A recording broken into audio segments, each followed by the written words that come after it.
फसलस बंगाल वाली सखी के बलम के जाई ना कमाए पिया डर लागे हमके फसलस बंगाल वाली सखी के बलम के पूछऊ किया दी पिया भोर के पिया दी पिया जान के न खतरा उठाई ती अरे बहरा न जैती पिया घर ही कमाईती बहरा न जैती पिया घर ही कमाईती। Music by Priyanshu Singh.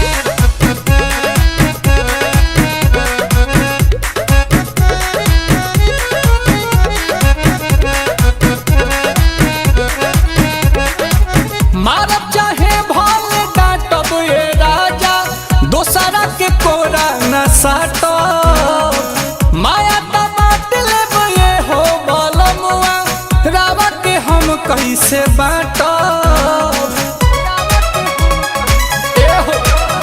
रह घरे हो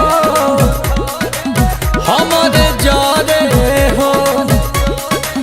तो जाए देही बुना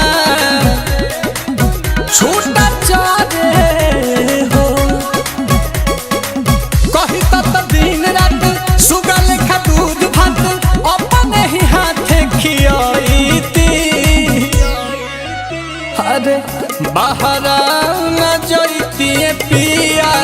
घर ही कमाईती बहरा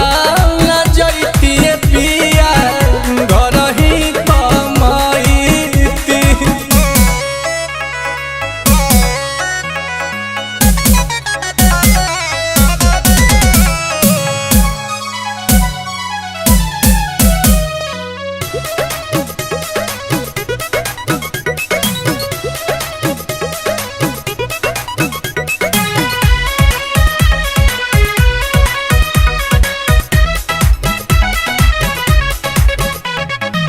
कदी है जोग बड़ी होली जोगिनिया जानता नी बंगलिनिया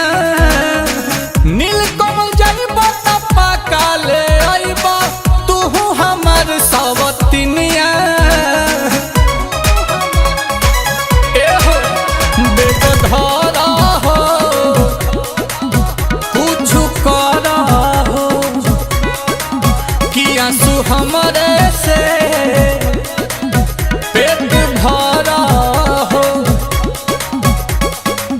मेहरी के कहल मानी कोरावे में का कहचानी संग ही जवानी बीतईती अरे बहरा न जैती पिया